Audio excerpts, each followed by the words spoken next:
Right on. Back to history. Oh yeah. History's being made even as we're speaking. Oh. Now, here's the thing. One thing about what the author does here, he actually takes a chunk of the Russian primary chronicle, or the primary source, and puts it in here. I would recommend that in a lot of things, because it's like, hey, you can't get any more proof than that. Well, I'm going to take this out of here and put it here and show you what I mean. This is one method that I'd like to see, but a lot of professors, a lot of historians, I find, that just takes up space. You know, if you want people to read, instead of, well, we want people just in the upper left echelons of academia to read this. You know, no, you give people all sorts of ages and ranges of people to read it. You know, they're not going to go out and say, well, oh no, you know. And if it's legitimate, this is the publisher, this is a correct interpretation, hey, anybody can read it. It's good for people to buy. Yeah. Now, the way it's split, the pretty much what the Vikings were actually called at the time was the I cannot pronounce it that well today for some reason. It's Meridian. That's pretty much what they were called. It was pretty much the Vikings and Norse. They usually had Swedish descendancy. The Guardians were basically the Vikings. It's pretty much the Russian people who were the Vikings. At one time, as you remember the Vikings, they were very aggressive people, right? They were civilized, but they had a really warlike integrity. Well, they came into Russia pretty much demanding tribute. They wanted, like it suggests in the primary source, they were looking to collect squirrel skins and beaver skins from each heap, or each settlement, okay, or each hamlet that existed throughout the area. Well, it's just like suppressing anything. What usually happens? People get upset. People start to get furious, and people get to the point of breaking point of rebellion. They had enough of this. They hated paying tribute.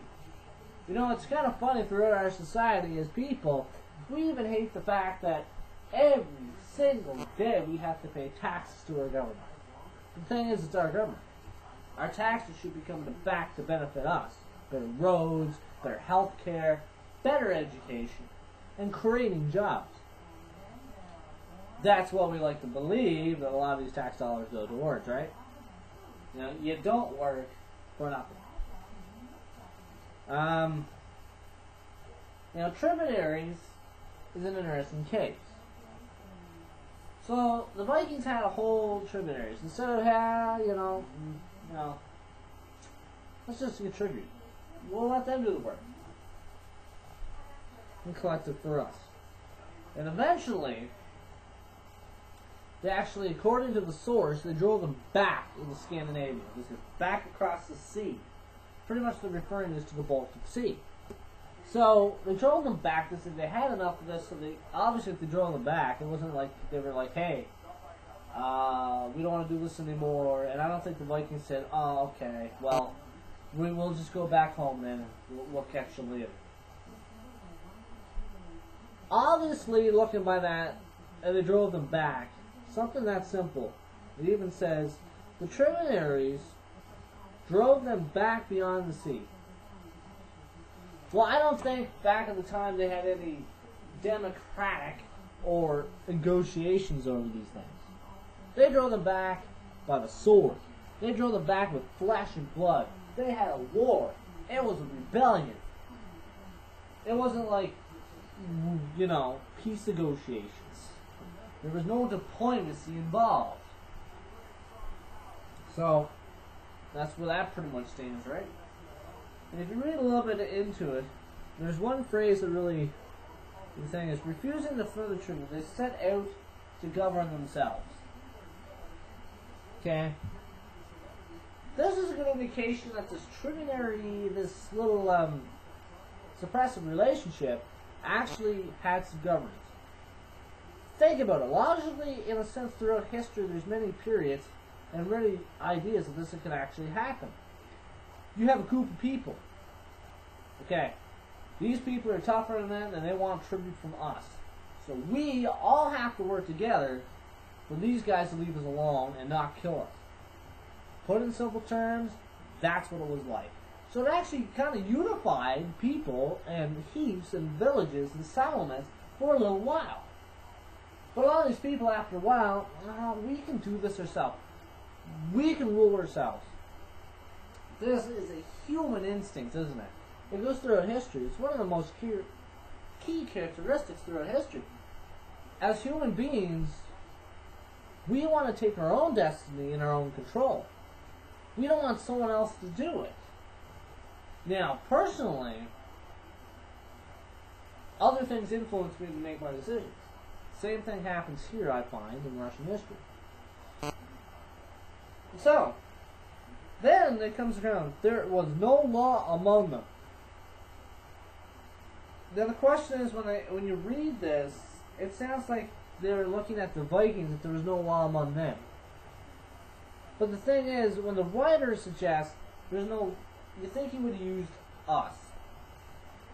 But according to the source, a lot of these Kievan people, these monks, that actually wrote this document were in Kiev. So anybody further up north, so it's good indication there's no unification, like we are all Slavs, so we are us. He uses them. But you think back in the past, when he's writing, way ahead of his time, he would have used them. But would he? That kind of questions a lot of me. Maybe it could be over questioning and over analysis. But it's kind of really among them. And they began to war with each other. What do you refer to the Vikings? The Vikings are doing this? No, but they're actually referring to themselves. To the Russian peoples in the north, around the Baltic Sea. There was a lot of Finnish tribes and Slavic tribes. So they wanted to set out and govern on themselves. Well, you have people. This tribe wants to be ahead of this tribe. They're not all going to get together and say, well, you know what? We're going to make these guys our leaders, and all the rest of us are going to follow. You have people involved. Obviously, they're going to bicker among themselves like in politics. You had a huge Senate, or you had a huge parliament, with people roaring at each other. You know, it was like the Council of Nicaea. You can imagine them all roaring at each other to determine what we're going to put in the Bible, what should we take out. We want this book in. We don't want this book in. It's a constant heated debate. So, the great thing about this, you can imagine that these people were bickering on each other. Who is going to be the top dog? Who is going to be on top? Here's a bit of Darwinism on a huge scale within civilization or within human integrity, or I don't know about decency in a sense like that. But survival of the fittest. Who's going to be the top dog? Who is going to be the tribe that goes above? Well, guess what? Here's some bad equality. They're killing each other on the same scale and no one's actually going anywhere.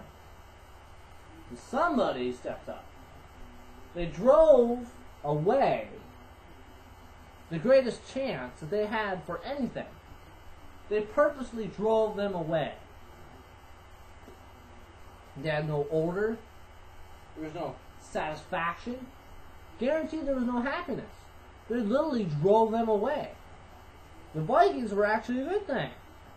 Besides the tribute and demanding stuff like this, that wasn't good. But in the sense of overall, what we're looking at is, oh no, the greatest thing we had, we just drove away.